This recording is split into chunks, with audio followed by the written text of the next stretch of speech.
I'm really a guy who lives out in the woods. Don't have any of those special fancy titles. But I am a father, and I want my children to live in a Christian nation.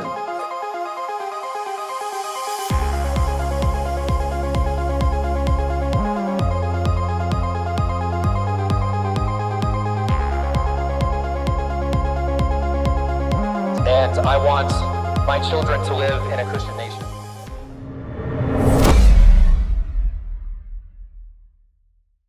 All right, welcome back to the Lone Bulwark. Today, Thomas is joining me, and we are going to talk about the event that happened for us about a week ago, and that is the murder assassination of Charlie Kirk. By now, we have heard a lot of takes on it. We've heard a lot of people discuss it. A lot has been said. A lot of unity has arisen among the right, which is actually pretty astounding. From certain figures from Nick Fuentes and Matt Walsh, they've kind of declared a ceasefire on things, and there's just a lot to discuss just about a week later. So we're not going to repeat all the things over and over what people have said already, but we're gonna focus not so much on not so much on the assassination, but what this event kind of means, how it we as millennials, how we experience 9/11.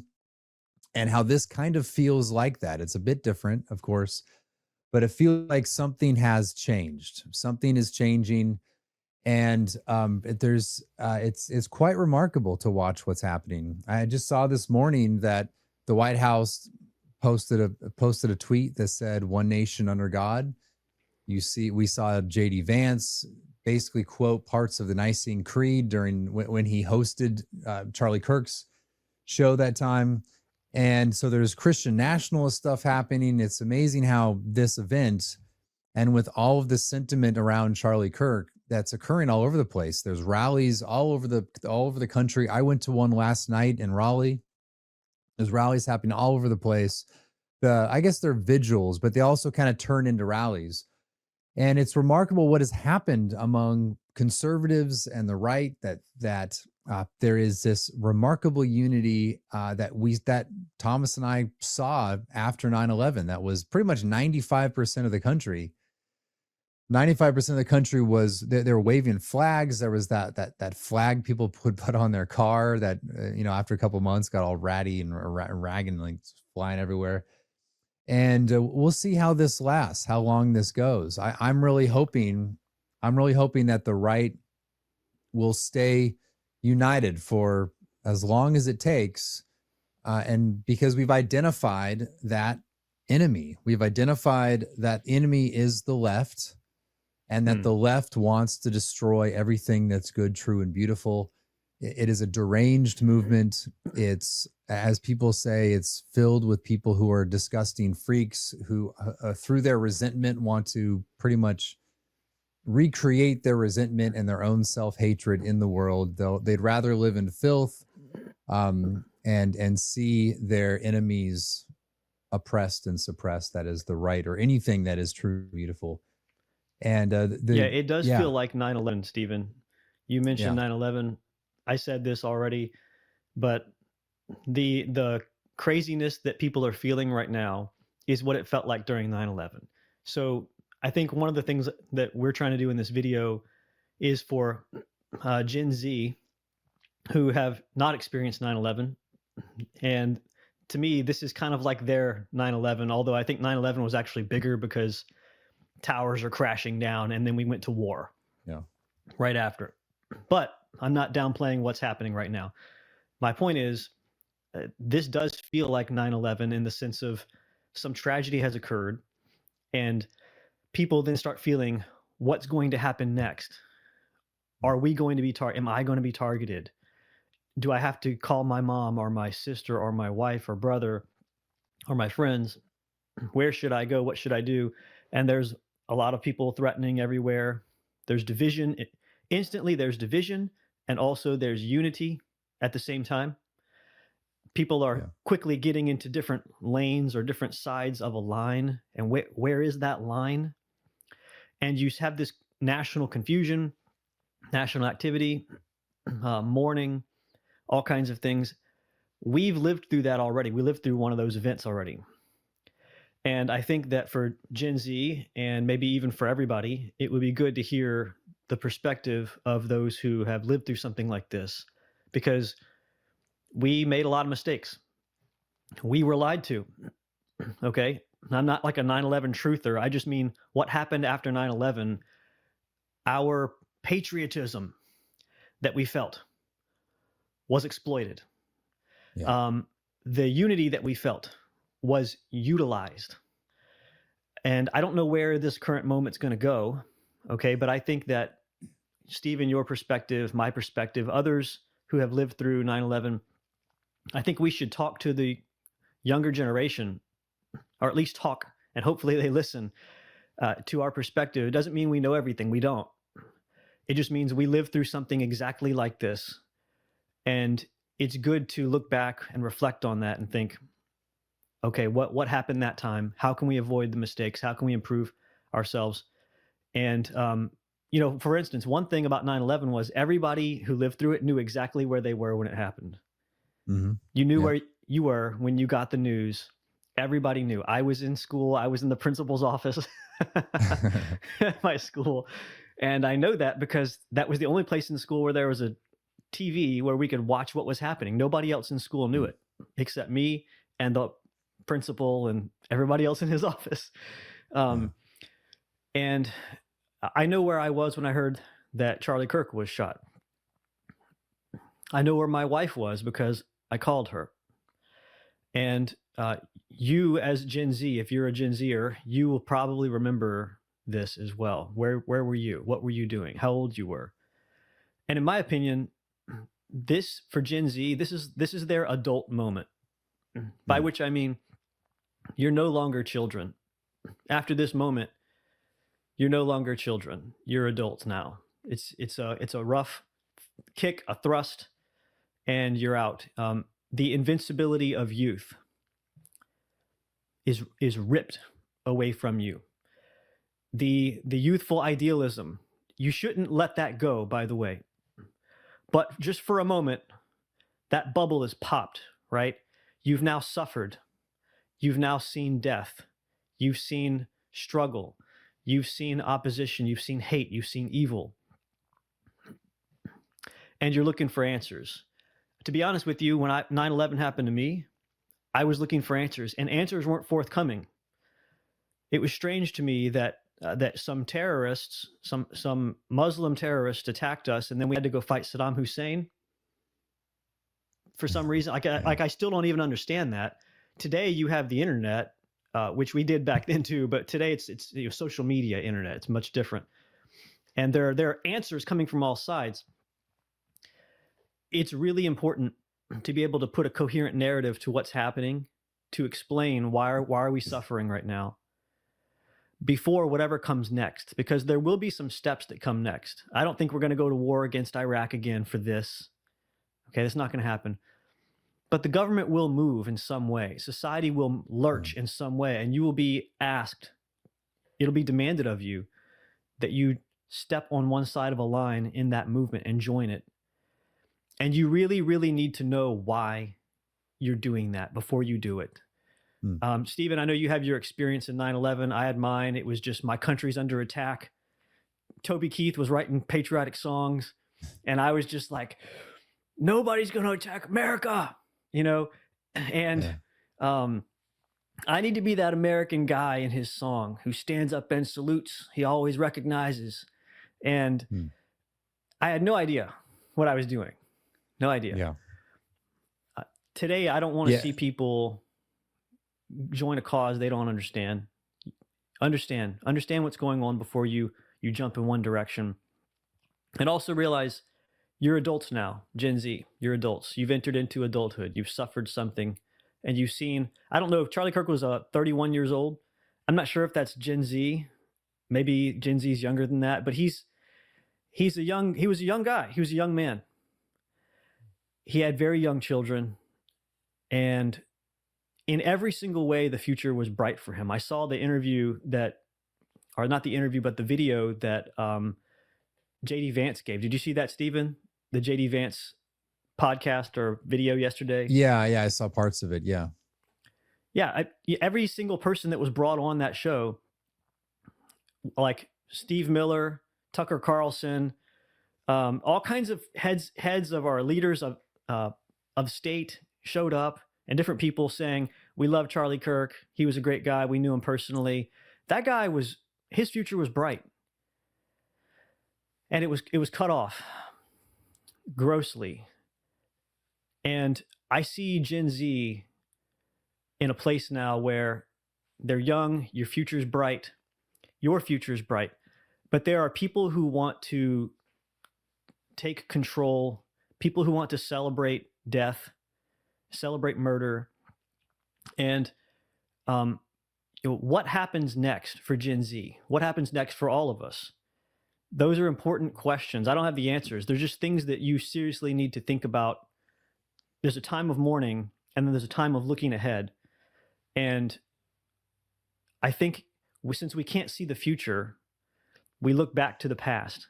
Someone said we walk backwards into the future, if that makes sense. You're looking in your rearview mirror as you drive forward and predicting the future based on the past. What did 9/11 look like for us? Stephen, you had some experiences with that, right? I mean, did you feel patriotic? Did you feel like you had to join a cause and defend your nation? Yeah, I mean, it was, so that happened, of course, 2001. I was early years of college, and just I got to West Point a little older.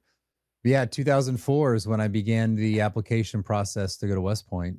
And actually, I guess it was 2003. It was late 2003. So yeah, I mean, it was all about that. And I always want to serve the military, but then this was just the opportunities. Like, I'm going to go to West Point, and I don't know if the wars will still be on, but they were when I graduated in 08. And I mean, what like every generation, as you said, kind of has their event in history where they remember where they were. So if you ask a boomer, it's JFK was shot. Like that was a significant event. What's interesting about that is, and I could be wrong about this, but I don't think there was like the world has changed. It's never going to go back because of that assassination of JFK. For Gen X, I've heard people say that it's like when the Challenger shuttle exploded. That was a huge event for them. That was a national mourning. But really, the world didn't change because of that. For us, it was 9/11. And the world absolutely changed because of that. Right. So it wasn't necessarily like the event itself of 9/11. The enemy was kind of clear, but also because it was, okay, it's Islam, but now it's like Islamofascism. It's the bad Muslims.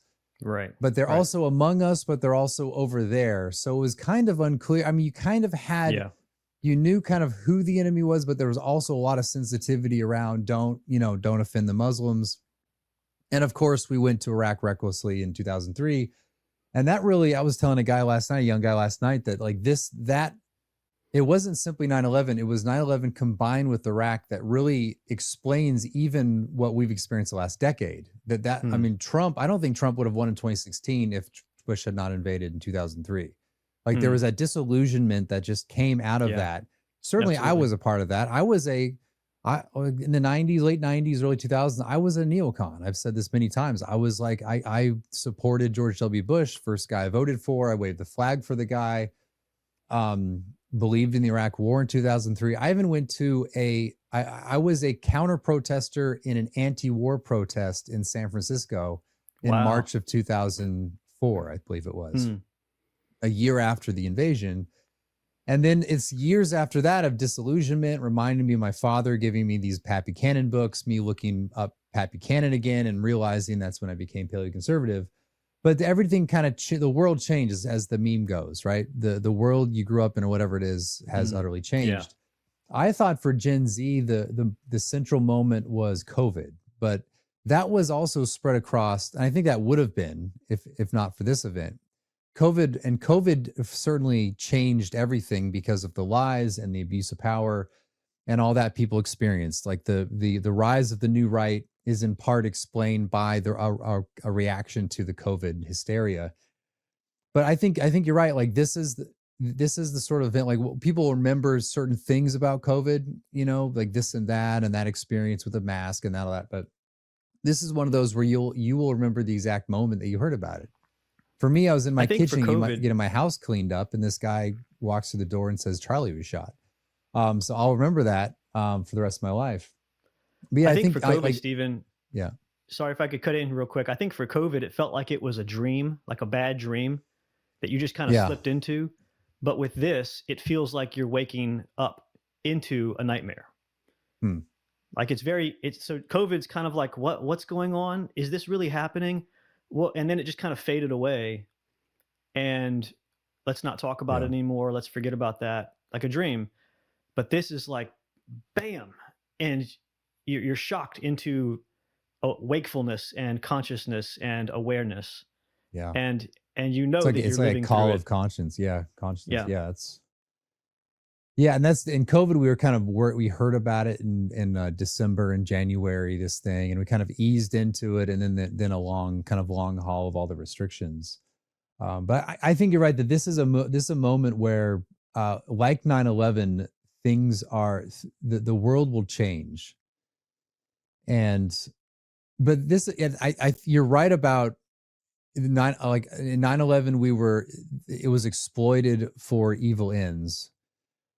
I think the difference now is that it goes like in the beginning of the 80s and throughout the 90s, the neocons were in charge of conservatism.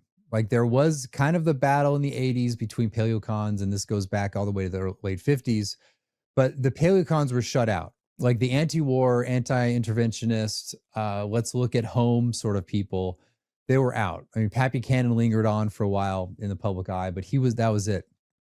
And so after in 9/11, George W. Bush was in power, and neocons were in charge, and that's what led to the invasion in 2003. The difference now is that the right is in charge. Like Trump is in office. He has his guys as the secretary of these departments. Right. Yeah. We have J.D. Vance as vice president. The right is in charge. And so it looks actually very hopeful. I mean, I know there's some distrust, and not everyone trusts what Trump is doing here and there. But if you see the initial reaction, it's unity on the right, but it's also unity as like one nation under God. Like there is, I just went to the rally last night in Raleigh, and it was a kind of a vigil for Charlie Kirk, but we sang hymns. There were prayers. The guy even had us break into group prayers. Wow. Like he said, okay, you're going to get together as twos or groups or whatever, and you're going to pray. And we all did. Wow. That's very, I mean, that sort of thing happens on the campaign trail sometimes, but that unity around faith and Christianity combined with patriotism, sense of really a Christian nation is there. It's alive now. Isn't that amazing, Stephen, that when we go through suffering as a nation, we immediately become both more pious in a Christian manner and more patriotic.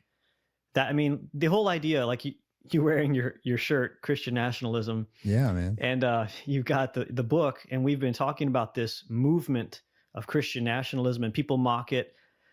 Look what happens when we suffer. J.D. Vance recites the Nicene Creed in front of tens of millions of people. Our vice president does that. And we all get together at random across cities and pray. I've heard more gospel presentations from nationally known figures in the last week or the last several days since Charlie was killed. I've heard more gospel presentations of the gospel from this. Like we react instinctively in a Christian manner. And it's amazing to me that anyone would deny the Christian founding of our nation and our Christian character. And of course, we've strayed from Christ in many ways, but we're not Hindus. We're not Buddhists. We're not Muslims. We're not atheists. We are Christians. As a nation, we ought to be worshiping Christ and serving him. And when we suffer, we do. And I think, Stephen, to your point about some of the things with 9/11, I hope that we, as a nation, not just as individual millennials, but as a nation have learned from those mistakes. So like you're saying with Trump, we don't have the neocons in charge right now. We have the right is in charge right now. And there are some similarities here and there, like things with Israel and stuff that we can talk about at another time. But for the most part, the right is characterized by having, at least I hope, having learned from the mistakes of the neocons. We're not going to be struck by some random Muslims, and then we have to go to war against Iraq because they have weapons of mass destruction. How does that have to do with being attacked in New York or the Pentagon? Like, what is that? No, we're not going to do that. And the other thing, too, that happened in 9/11 for Gen Z, if you don't know this, immediately after some radical Muslims attacked us, there was wave upon wave of pro-Muslim propaganda. I remember this distinctly. Yeah. I was 15 years old or something when this happened. I don't know. And I remember people saying, oh, we have to treat the Muslims with extra respect now and extra care and be overly kind. And then I was like, wait a second, what? They attacked us. And of course, no, not them, just a few, not all Muslims. We have to be. And I was like, my nation's under attack. Why am I being now asked to be kind to the people from whom the attackers came? Like, what is going on? And you don't hear that this time. What you don't hear is like, hey, look, not all transgenders.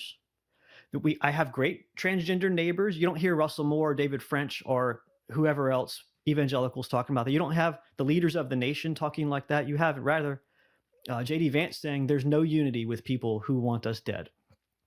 There's no unity with people who dance upon the graves of someone very, very normal like Charlie Kirk. Charlie Kirk is my dad. He's my grandfather. He's my brother. He's my neighbor. Charlie Kirk is a normal dude. If tens of thousands of people want him dead and they're willing to cheer it publicly on their LinkedIn profile, right? Thinking that they're not going to receive any consequences. That could have happened in 2001, where, oh, no, we have to be kind to the people attacking us and apologize to them. And, colonialism was bad and we're in Iraq to begin with. And of course, there's some validity. Maybe we shouldn't have been in the Middle East to begin with.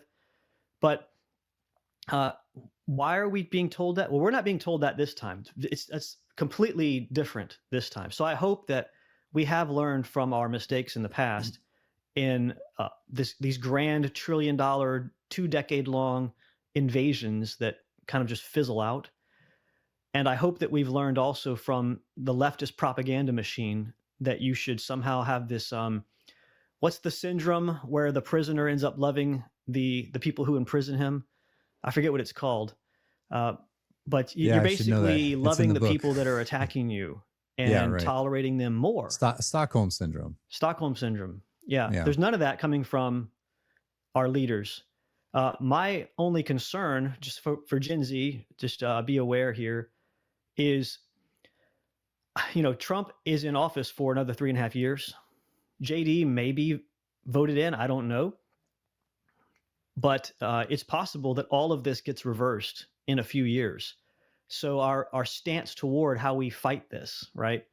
And people who are part of the doxing campaigns and stuff right now, which we can talk about, I guess, later. But just my caution to you, to Gen Z, would be take up a cause if you feel you need to, but just be careful, because the powers that be right now that are sort of shielding you in your right-wing efforts, they may change in a few years. And the left has shown itself to be very, very much alive. And they're not being crushed. They're still around. And they may be around and in charge in the future. And they will retaliate if they're able to. So just there's a word of caution here. I mean, this is a moment where it was a public event where he, like you said, he was just a normal guy. He was a totally moderate. He would talk to everyone. He wasn't violent, never called for violence, anything like that. This is a moment where you can communicate to your kind of normie evangelical friends that the left actually is an evil presence. And that we have, through the force of law and through the Constitution, these things can be suppressed. I mean, public universities receive public funding, and so it should be dictated what public. It's not a private university. Private universities, unless they take federal funding, can do whatever they want. But if it's a public university, it ought to support the virtues of that the nation recognizes virtues and not evil. So there's things that by law you ought to suppress. The left dominates the universities. They not only do not educate, they do not teach people what's good, true, and beautiful. They actually inculcate the sort of thinking that would lead to the at the very least the sort of people who would support the murdering of Charlie Kirk. So there's things you can do, like just communicate. Now, I mean, even last night at this vigil, it was that you heard a lot of the typical evangelical talk where, all we can do is kind of pray. We can, that kind of stuff, where it didn't have that sense of, no, like God is a God of justice, and he's ordained powers such that justice would be exacted in would be enacted in society. And more than that, wickedness and unrighteousness would be suppressed, that the civil sword would be a terror to wickedness. Right. That's why God ordained civil power. We have to kind of communicate that we can do that through our own heritage and traditions and constitutional order to suppress what is evil. That's the whole purpose of government. That's the purpose even of our government, even constitutionally. It is to suppress what is evil and to reward what is good. And so I think there's a moment where we can communicate that. And that's not, this is not exploiting a moment. This is just, as you said, people are jarred, and there's a call to conscience. There's this where you're taken out, as sort of transcending from the moment, from your immediate concerns, and you begin to reflect on what we've become, where we're at, and what we need to do. And this is where you can say, look, justice, righteousness. We need to be a nation under God. We need to return to what we were at the founding and the century, really a century and a half throughout this country, which was to be a Christian republic. We need to return to that and kind of like restore that the Christian politics that is to suppress evil. So it's a moment that we have that we can really try to communicate that to people. I didn't think about that, Stephen. In times of suffering or in times of prosperity, this is a common theme running through Christian tradition, that when obedience to God begets prosperity, and prosperity begets unfaithfulness to God. We have all we need. We don't need God anymore. But when our prosperity, when peace is taken away, suddenly we get religion, as the old phrase says. We suddenly become pious. There's no atheists in a foxhole. We're kind of in a foxhole right now. And you see, suddenly we react spiritually. We react toward God, and we reach out to him. And as the nation does this, it's the Christian God that we react to. It's the Christian gospel that we call out for, and we recite to ourselves and pray again, once more, as a people in public for our nation. In other words, we react Christianly at the national level. I think Christian nationalism is sort of in our bones, however you define it and describe it. As a nation, as a people, we lurch toward God in times of trouble. And I think Christians, especially pastors, I don't know how many pastors out there spoke about Charlie Kirk on Sunday or not. I'm actually not of a mindset that you have to speak politically on Sunday. But what an opportunity, right? To look at our nation leaning towards God and throw out your line, throw out your net, and reap a great catch. There are many people on college campuses right now, many students in high schools and everywhere, who are wondering what's next, what happens next, what do we do? Charlie Kirk very, very clearly was a Christian. And I saw the Sam Hyde show. Sam Hyde. I don't know much about him, but he's got a foul mouth. He's kind of gross. But he and his co-hosts were clearly talking about their faith in God on their recent show on Charlie Kirk. Millions of viewers are watching this. And if these guys who speak to that culture of people, the online younger crowds, are talking about this, surely we who publicly and always confess Christ ought to do the same thing at the national level. When people when a nation suffers and it calls out for God, we ought to be there with answers. And if pastors, if Christian commentators are silent during this time, like Christianity Today, they just kind of throw an askance article here and there about how so-and-so was, MAGA slain or whatever, then that's insufficient. Really, that's insufficient. You hear more of the gospel from people who never proclaim it, and yet who are crying out for answers right now. And we ought to be ready for that, and we ought to expect that. Stephen, if you're right about your idea of Christian nationalism in America and Protestant founding of America, then you would expect to see the reaction that we just saw. So, for instance, let's say you're wrong. Let's say America never had a Christian founding, and it never had a Protestant founding. The white Anglo-Saxon Protestants, that's not the core. We've never been a Christian nation. We never should be. Well, whenever you go through suffering, what would you expect to see? You would expect to see people just angrily fighting each other and lashing out and wondering why and coming up with different theories. You wouldn't expect to see the vast collective gathering around prayer, God, the gospel, Christianity, Christian martyrdom, the idea of martyrdom. You wouldn't expect to see that, which is exactly what we see. So this show today is not about plugging Christian nationalism, but the reaction that we're seeing aligns perfectly with what we're saying. Yeah. And it shows, again, it shows that there is no contradiction between Christianity and national vitality, between the sort of civic virtue that wants to see your country godly. There's no contradiction between those things. And in fact, you see that as people move to faith, they come to love their country more. They come to want to see that country align itself with God's law. And we're seeing that today. But it's a matter of connecting those two impulses. That there is the impulse, and you see this among evangelicals. That's why they vote the way they do, and generally they vote well, because they have faith and they see how that faith translates into national politics.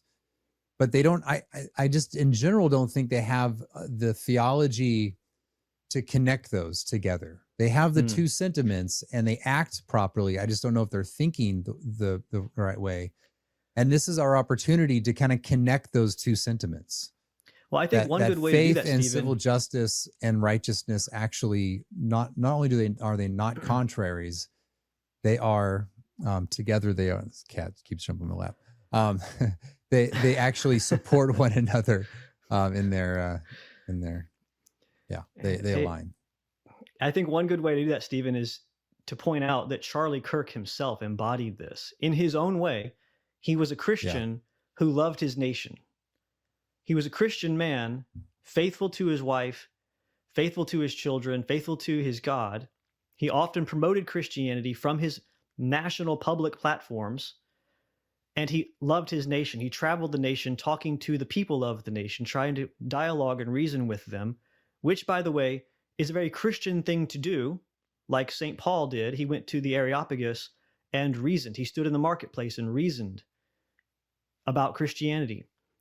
This is a very Christian thing to do, this marketplace of ideas. That doesn't mean it was born with us. Probably the Greeks already had that marketplace of ideas going, but the Christian tradition picked it up and ran with it for thousands of years. Everything about Charlie Kirk. So you can point to Charlie Kirk and say, that is what it looks like. It doesn't have to look like what the characterization that people give of the Christian right is, that you have these rabid online, incel, furious, angry white male people just typing away in their mom's basement, hating each other. It actually looks like Charlie Kirk. It looks like tens of thousands, perhaps hundreds of thousands of people gathering in their cities to pray for their nation, to pray for this Christian man who was martyred. That's what it looks like.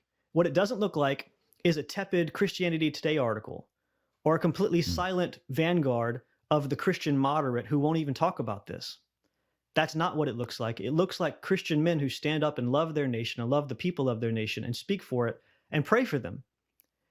That's what it looks like. So to me, I would just point out Charlie Kirk. Charlie Kirk. I told this to a friend yesterday or 2 days ago. I just, the saying, I just wanted to grill. I just wanted to grill, but they wouldn't leave me alone. I don't want to grill so much. I just wanted to hike. That's what I wanted. I just wanted to hike. I want to go out and explore the wilderness. I would love to get offline forever and just go raise my kids and be at peace with the world. But there are people that hate us, and they're dancing on the graves of this really normal guy who is just like you and me. He's a Christian and he loves his nation, and they shot him for really no other reason than he's just standing up and articulating his faith. If you were to stand up and articulate your faith at your college, what would happen to you? If you were to stand up and articulate your faith at your job, what would happen to you? Some of these same people work there or in charge of these places, and they would do to you what they did to him. They would. We want to live in a nation where that doesn't happen. Is that Christian nationalism? Is that fascism and right-wing authoritarianism? I don't care what you call it. In the words of J.D. Vance, I don't give a shit what you call it. That's normal. That's normal. Charlie Kirk was a normal dude. My brother, my dad, my friends, myself were normal people. And if they make it impossible for us to exist, what can we do but cry out to our God and appeal to the government, the right authority that God has instituted to keep peace, to punish the evil and reward the good? I hope going forward, that's what we see. In fact, that's kind of what we're seeing already. I saw Stephen Miller and others talking about this, Trump talking about this online. I hope they follow through, and I hope they do it in enough time to make a real change. That's my concern for you, Gen Z. I've already said this, but this is a long game. The left has been playing it for centuries at this point. And, it's not clear that they're just going to go away because we get serious in 2025. So I just want to caution and sprinkle everything I'm saying here with caution. Just be cautious in what you do, because the other side is playing for keeps. And we saw that with Charlie Kirk. Yeah, I mean, the thing with this is what to expect with the left is the left will either, first of all, they want to destroy you. Everything that you love, they want to destroy. But they learned about 100 years ago that you can just do a slow march through the institutions. And that's what they did since after World War II. It probably began a little bit before that in the United States, and even more before that before. But they began that slow march through the institutions. They captured the institutions. But they realize now that there is a fierce opposition, that the right has political power, that it's ascending, that it's funny, that it's taken over the comedy market. It's captured the youth. And they're worried now. The thing with the left is their instinct is violence. I think it was actually Fuentes who said something about how the left has like the will for violence, but they're just not very good at it. The right doesn't have the will for it, but they're good at it. But that's a different topic. But they have the will for violence. And that means that as they lose power, you get more left-wing violence. And that's one of my big concerns. And that's really why the federal government and state governments need to crack down on the left, because there will be more violence. I mean, who was doing the political violence in the 60s and 70s? It was the left. Right. Now that the left controlled all the institutions from the 80s until recently, they didn't have to be violent because they took it over. So now they're going to be more violent. So the federal government needs to crack down on that. But what I would say for young people, and I tweeted about this yesterday, is we can't be stuck on the internet. We can't be the keyboard warriors. I know that sounds like some kind of boomer pastor saying that, but you don't want to be keyboard warriors anymore. What you want to be is you want to meet fellow like-minded people in real life, and not just sit around talking about theory and talking about this and that or complaining about the world. You should organize. Get together and say, okay, what are the elections in my county? What are the elections in the state? What are the organizations that are already established here or near us that we can either be a part of or we can attend and find like-minded people so that we can organize? And I've seen this, we mentioned it before, there are people, they're friends of mine, who have achieved remarkable things, and they're just normal guys. They own businesses, they have normal jobs, they meet together about once a month, and they strategize. They've got people into office, And those people in seemingly small roles in local government have done huge things for their local, their town, their city, and their state, and they're growing because their effort is, they're thinking, I'm not going to be a public figure. I'm not going to have a large Twitter account. I'm not going to tweet that much. But my thought is going to be, how do I get my friends into office? How do I influence the right people here now that I can actually call up on the phone or I can meet in person? Yeah. Where can I go to find, this is the thing I've said many times, there are tens of thousands of young guys out there, or just young, I'm not young anymore, but people like us, who think that they're doing politics by being on Twitter or, TikTok or whatever. And yes, we need all that. I'm not saying stop doing that entirely.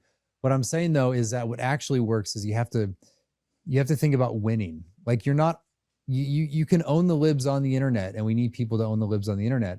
You also need people to own the libs in the ballot box, like in campaigns, in the actual doing of politics. Yeah. And you can do it. You can do it. You might not know anything, but if you get together 10 guys and you start strategizing and you see a local county commissioner election that's a special elect, we can win that thing. We can strategize. We can get some data. We can get some guy who's good at tech and data, all that stuff. And we can win this thing. And you can. These guys are in a fairly liberal county city, and they were able to get people into office who changed the legislation that radically helped and contributed to their well-being of their city. And this can happen across the country. So before you sit down to tweet and spend time on that, I just say, try to get together and organize and pursue that. Figure out who's good at what. He's good at, strategizing for campaigning. He's good at directing and getting the roster of the foot soldiers who are going to knock on doors. He's good at doing the data and capturing all that past election data that they can process and direct their resources properly. You get together, you coordinate, you have an inner circle, and then have an outer circle. All these things. There's strategies that are basic stuff that you've probably picked up by being in the business world or corporate world or in the military. And all that stuff can be translated into actually doing something in politics. So I would just to put this strongly encourage and exhort people to do that. I'm trying to do that the best I can in both in my neighborhood and in my county and in my state. And we're,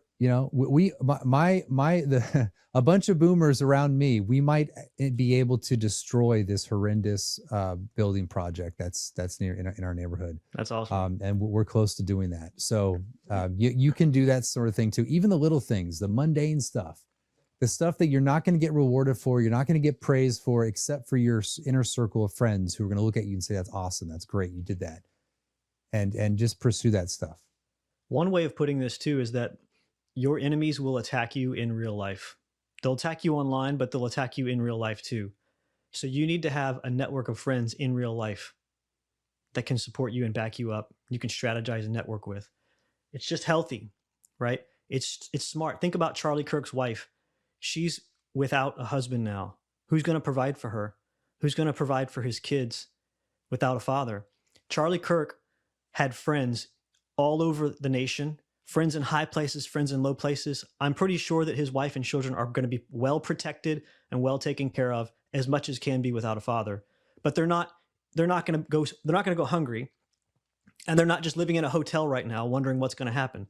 Because Charlie Kirk networked with people in real life, because he had friends in real life, he was able to build his position, his institution, whatever TPUSA is called. He was able to build that by having friends in real life, not just online. Online's great. Use it as a tool. Even the left is doing this, by the way. This shooter guy was part of a Discord chat, and they organized themselves and accomplished something. As much as we don't like to admit this, they accomplished something. Something big, something huge in real life. We can't let that go past us without actually observing what's happening and learning from it. Use the online world to build things in real life. The online world's great. We need a bunch of people online doing stuff just online, but also in real life, you need friends. You need friends to help you live, to help your family live, to provide security, to network, to build things, to reach out to your community. That's entirely true what Stephen's saying. It's possible to push things forward at your local level and make real changes. I know this, many people know this. If you run a Christian institution of any kind, generally speaking, the only people who show up are people who are more socially minded, which is usually moderate to left-leaning liberal people. Right? You actually need conservative, right-leaning people to show up at all of your local institutions and government levels. If you're not, the other team is. If you're 20 years old, or if you're in your 20s, heck, if you're 18, it doesn't matter, and you go to your county GOP meeting, they will look at you and they will just say, "Hey, do you want to run this?" I'll bring you in. They'll literally coach you in to become a future leader. You show up, you dress nice, don't look like a slob, shave or something, wear a jacket or something, or coat. Show up looking professional, like you are a young guy who's ready to make it in the world, and introduce yourself. Go up to the leader, shake his hand, and say, I'm so and so. I want to get involved. And I guarantee you, he'd be like, "That's amazing. You can do this. You can do that. You can get involved, and you can move up." And just Charlie Kirk was 31 years old. It's incredible. I mean, he was an exceptional, not only in accomplishment, but also in his own ability and skills. But someone who of even lesser skills and abilities can achieve something at the very least at the local level. You go to these GOP meeting like myself and like I do, average age is maybe 65. There's some younger guys there, but I'm 42 and I was like the youngest guy there the last time I was there. And that's a problem for young people. It's a problem for the GOP. But you can show up and just look nice and speak well, presentable, introduce yourself, firm handshake, in the eyes, all that sort of thing. And they will get you into a position immediately to be moving up. And you can influence that organization. Don't reveal that you're this and that right wing or whatever. Just be a normal guy, and you can quickly have a lot of influence. And also on the networking thing, I was going to say, it's not just for yourself. Like when you start creating a network, you're creating a network for other people. So like we have a cigar group that we meet. We're meeting tomorrow night.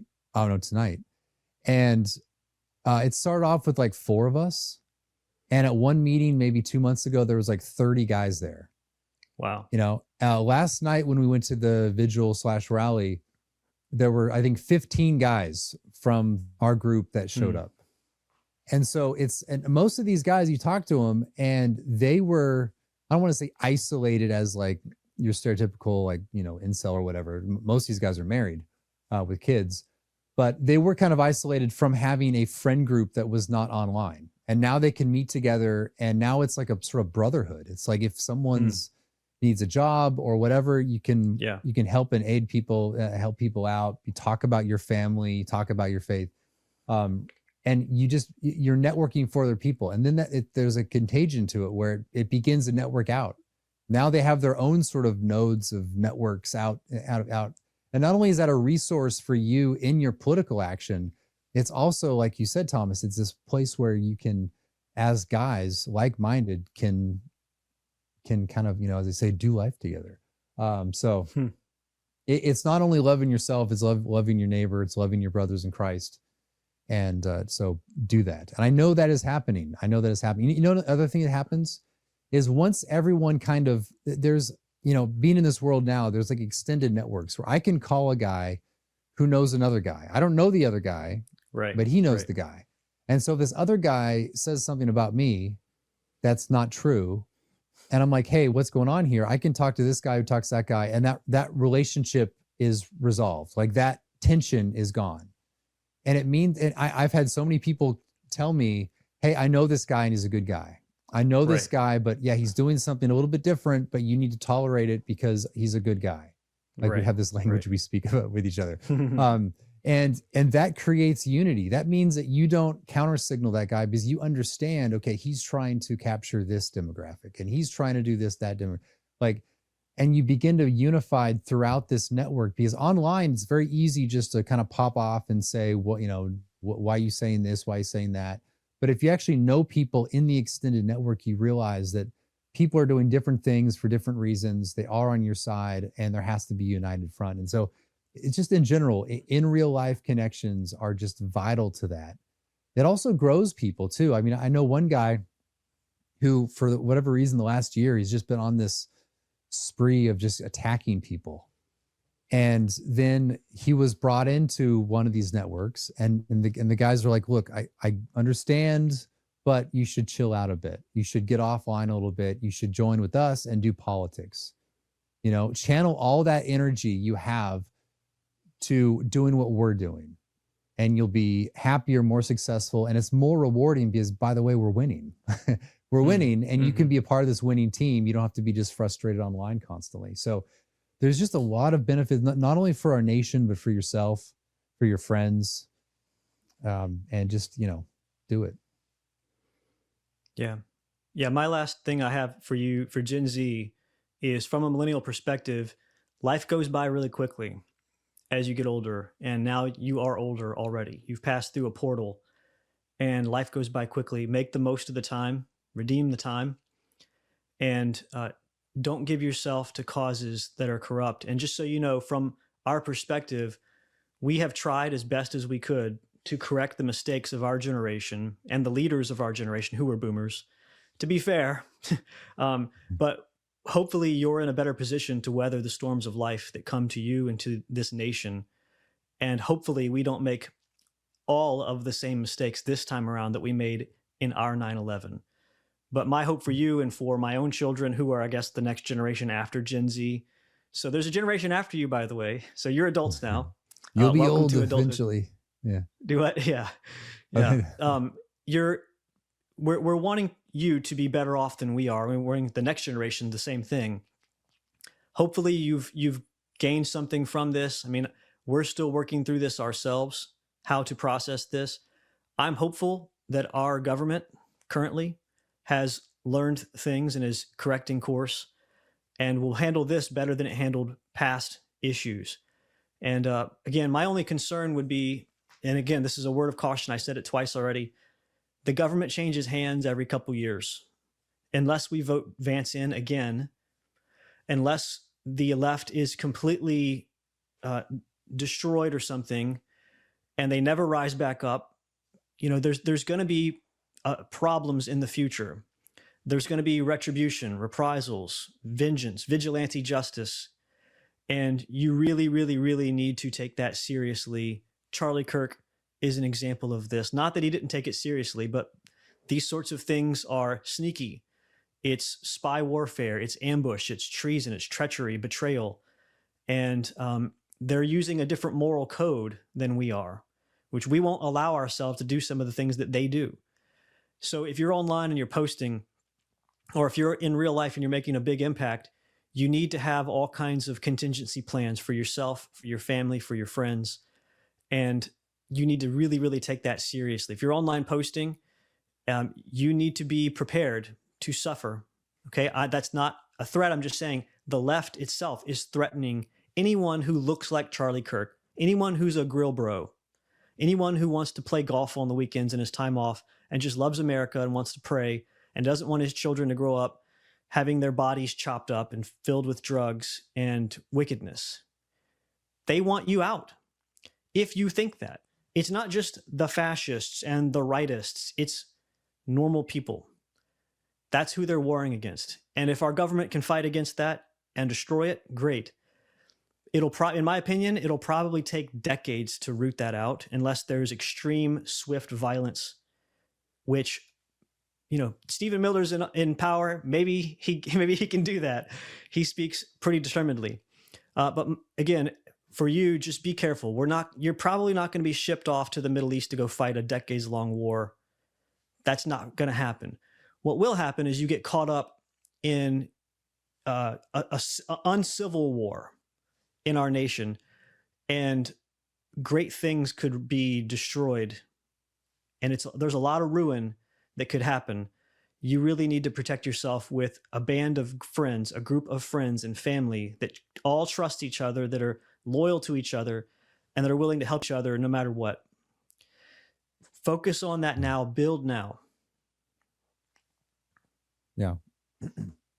Yeah, and if we could say something to the older generation, I can't speak for Gen Z on this, but the older generations, us, Gen X, and the boomers, is what we have grown up in a time where that homosexuality became normal. I don't think transgenderism has become normal, and because I think it's so disgusting by appearance, but I think we have to rekindle. We have to habituate ourselves into disgust for the left-wing causes, particularly the social issues. No one cares about the economics anymore, but the social issues. When we see a rainbow flag or we see a transgender flag, that seems so normal to us because we grew up in that. We were kind of habituated into accepting that, even if intellectually we say that's evil, we don't actually feel it. In order to, this is what the left has done to most older generations of the right, is to look at, say, the Confederate flag and feel disgust and notice it and be like, oh wow, that guy's flying a Confederate flag, and feel like if there's a flag, you don't see this anymore, but if there's a Confederate flag at a restaurant or bookshop or whatever it is, you probably wouldn't go into it. Like, I don't want to be seen in there. I don't want people to see me go into the right-wing bookshop or this, if those even exist. But if someone is nowadays, they're waving a trans flag,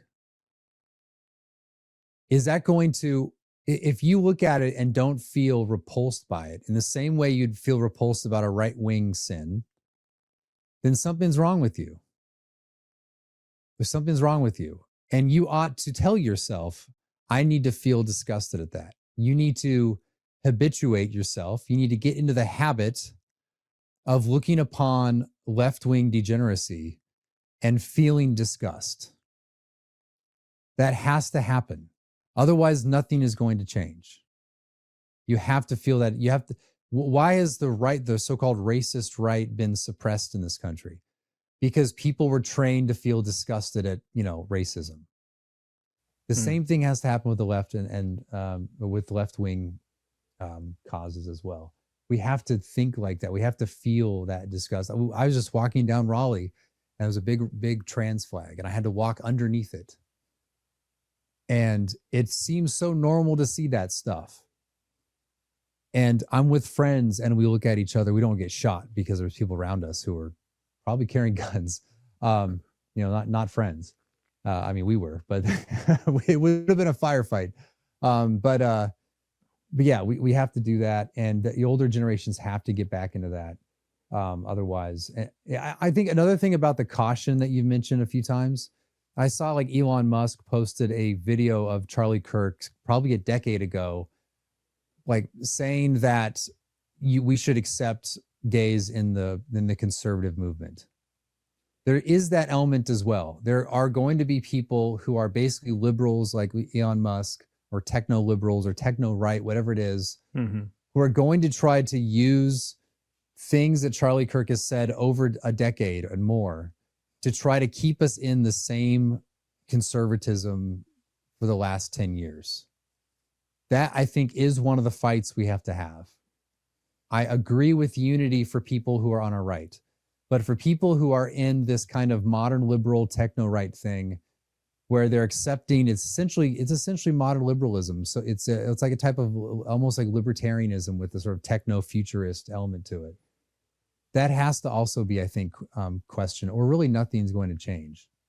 That has to be pushed back. So, yeah, I think you're right about the virtues. We need to cultivate old virtues that we haven't practiced in at least 100 years. Virtues of disgust, intolerance, anger. Even people have been talking about anger. Stephen Miller said this. We have a show on it, by the way, Ars Politica podcast at Supercast, the virtue of anger. Yes, anger is a virtue. And if you're angry in times when you shouldn't be, it's wrong. But if you're not angry at things that you should be, it's also wrong. And anger is a sort of force, a moral force to overcome evil or to achieve good when your will is obstructed. That's what Thomas Aquinas said. You can read Joseph Piper about this in The Four Cardinal Virtues, his book. Stephen Miller was talking about this on the J.D. Vance hosted Charlie Kirk show just yesterday or 2 days ago. And it's vital that you cultivate these old virtues, these old passions that we've been taught to suppress forever. You need them to have a healthy, functioning society. We need intolerance. We need to be able to be disgusted at things. Being disgusted at something means it's not even conscionable. You don't reason your way out of it. You don't dialogue with it at all when you're disgusted by it. It's unthinkable. The Bible says this: there are certain vices that shouldn't even be named among you. Flee youthful lusts. Don't reason with them. Don't debate them in the marketplace. Flee. And these sorts of things we should flee from, we should put away from us, not dialogue with it. All right. Well, on that, I think that's great. Yeah, there's more we could say, but let's just leave it at that. Yeah, there's so many people talking about this right now that we're throwing our 2 cents into the big pool as well. I mean, I hope this has been beneficial. I don't know for you, Stephen, but my initial concern was just to provide Gen Z with some framework of thinking. I'm not sure how well we did that, but hopefully it's been of some benefit to the younger generation at least. Yeah. Yeah. All right. Well, more to come. So we'll do more videos on these topics. And but yeah, for now, thank you for watching us, and we'll see you guys next time. Bye.